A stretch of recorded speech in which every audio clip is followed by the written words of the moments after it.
赵飞燕为什么没有被列入中国古代的4大美女？是她不够漂亮吗？怎么可能啊！在中国的历史上，赵飞燕可是以美貌著称的。自古燕瘦还肥，说的便是她跟杨玉环。如果说杨玉环是丰满的美，那赵飞燕呢就是骨感的美。我猜想，如果赵飞燕生活在当代，那绝对是像赵丽颖那样的顶流啊！因为时下流行骨感美女，特别是打开国内几乎所有的社交软件，满屏全是骨感瘦削的锥子脸。感觉都是赵飞燕的徒子徒孙呐！杨贵妃要穿越到现在，就要成为减肥广告的反面典型了。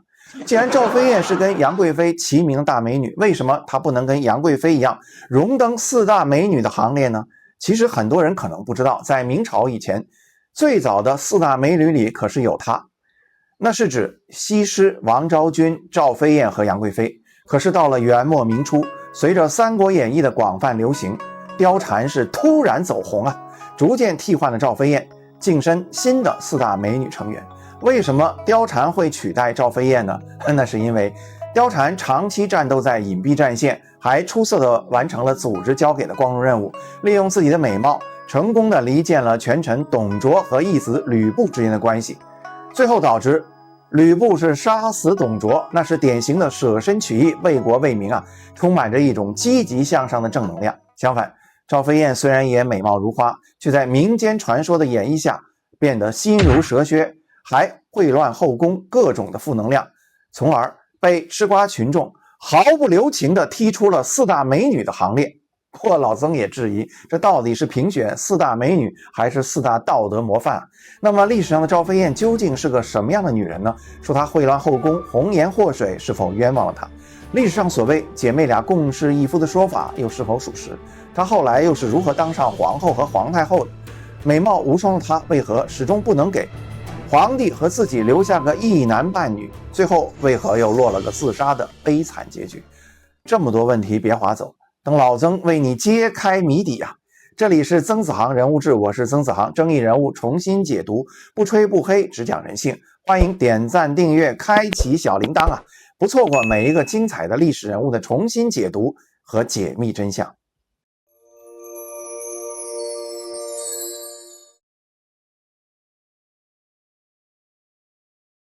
关于赵飞燕的身世，历来有2种版本。哪2种版本？一种是正史的记载比较简单，《汉书外戚传》呢说她出生在长安，父母都是普通的老百姓，因为家境贫寒，一生下来就被丢到门外。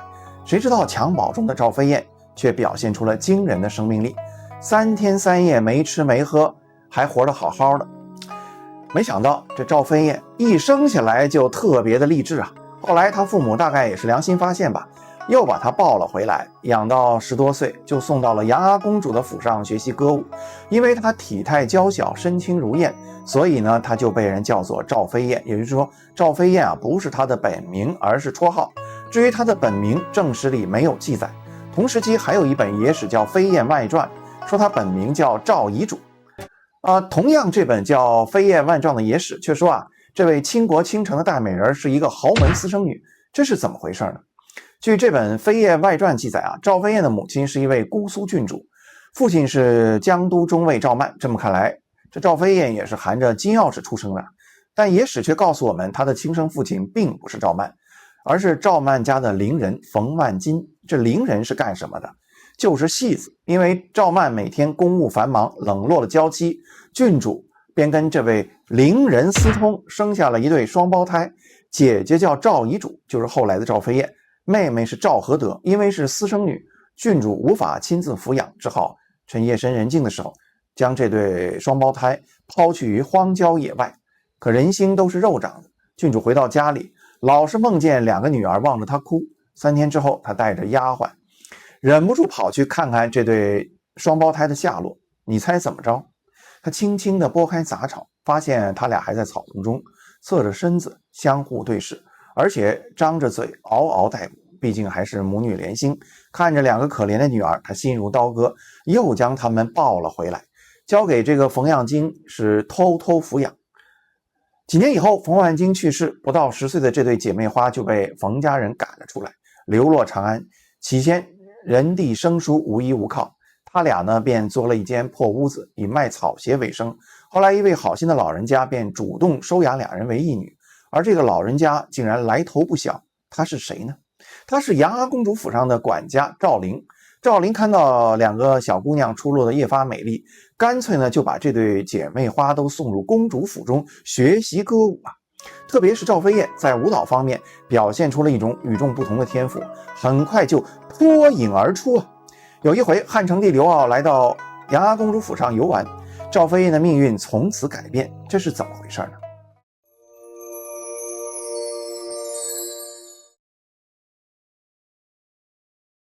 那天公主看到皇上驾到，将府上的美女都出来献舞，一个个身姿曼妙的少女轮番上阵。那个刘骜看的是眼花缭乱，目不暇接啊，眼睛都快喷出火了。一会儿，赵飞燕出场了，当她迈着碎步款款而来，清丽脱俗的外表，勾魂硕魄的眼神，婀娜曼妙的舞姿，如仙女下凡一般，让刘骜是眼前一亮。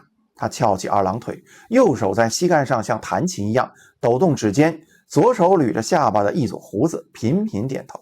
那会儿汉成帝虽然后宫不乏3000佳丽，但一直是膝下无子。他从赵飞燕的身上看到了希望，甚至看到了他与赵飞燕一口气生下3胎的美好未来。一曲舞毕，刘骜也一蹦3尺高，他走了过去，用2个手指轻轻地抬起了赵飞燕的下巴，目光落在她长长的睫毛上。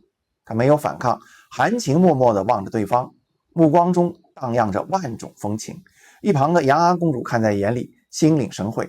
她想起了当年的卫子夫，也是出身卑贱，也是在平阳公主的府上跳舞，也是被游玩的汉武帝刘彻是一眼看中，然后就麻雀变凤凰，一下子从一个卑微的歌女摇身一变成了大汉的皇后。想到这里，杨阿公主是激动不已啊。接下来，花容月貌的赵飞燕就被汉成帝带进了皇宫。如今历史又要重演了，这个叫赵飞燕的舞女会不会复制卫子夫的人生传奇，进宫以后再度母仪天下了？所谓赵飞燕身轻如燕，能在掌中起舞，这个说法是否真实可靠呢？请看下一回。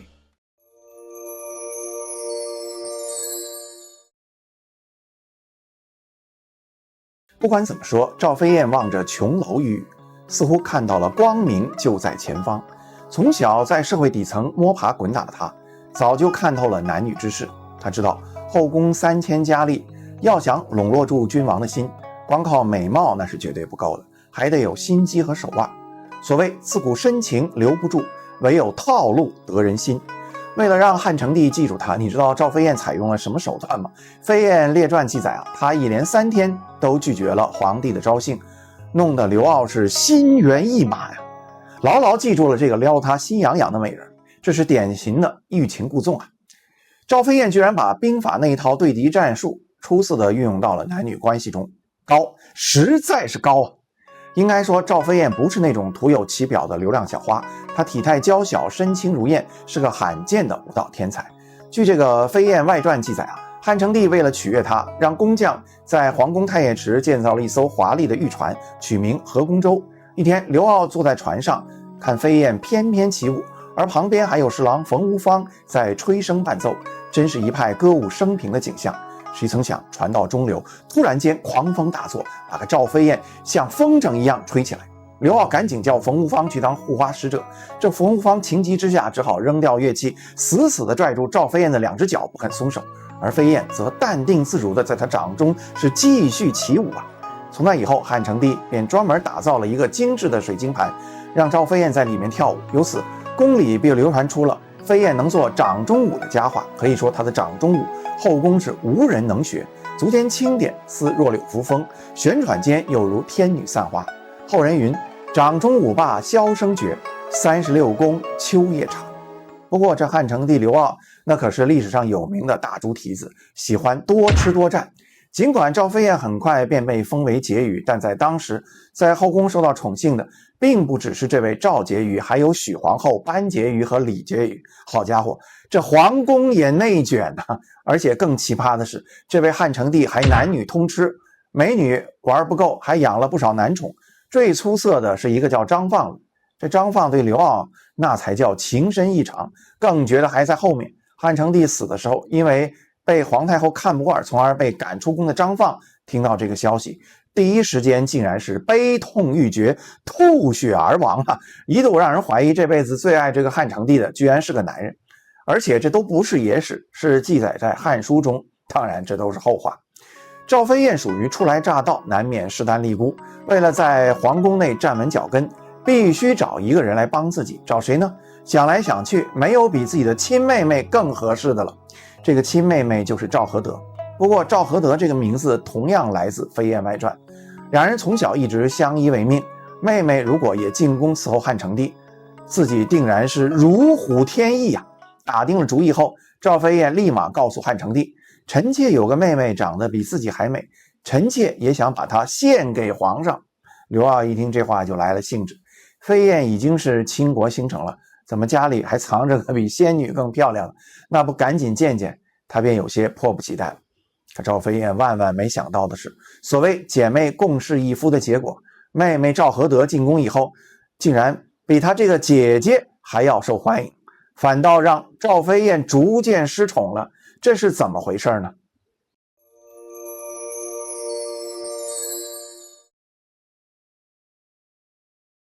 果不其然啊，这赵合德长得丰满性感，比身轻如燕的姐姐更增添了几分的妖娆。初次进宫就被宫里的人惊为天人。根据《资治通鉴·汉纪23》记载，当时一个叫痤方城的官员在皇帝身后唾弃说：“此祸水也，灭火必矣。”这里的火暗指汉朝，因为汉朝在五行中属火。痤方城认为赵氏姐妹会给汉朝带来灾祸，汉成帝哪里听得进去？根据《飞燕外传》记载，他临幸了一晚后，就直呼赵合德的怀抱是温柔乡啊，这就是温柔乡这个词的由来。赵合德也成了一只炙手可热的小鲜奶，真是今有小鲜肉，古有小鲜奶啊！之后赵氏姐妹就像两条藤蔓，牢牢缠住了汉成帝，由此也一朝得势，飞扬跋扈起来。两人的专宠首先引来了许皇后的反感。要知道，许皇后最初可是受到过汉成帝的宠幸。赵氏姐妹入宫后，这许皇后就面临着下岗再就业的危险，于是她多次跟赵氏姐妹发生冲突，对方都不依不饶。无可奈何之余，这许皇后便听从她姐姐的劝告，想出一条下策，在自己的寝宫中设置神坛，每日诵经礼拜，祈求皇帝多福多寿，顺便呢也诅咒赵氏姐妹灾祸临门。谁知隔墙有耳，这件事便很快传到了赵氏姐妹那里，他俩就跑到刘骜跟前告状，说许皇后不仅咒骂自己，也咒骂皇帝。刘骜一怒之下就把这个许皇后给打入了冷宫。没想到许皇后失势了，赵氏姐妹还不善罢甘休，又把魔爪伸下了一只安分守己的班婕妤。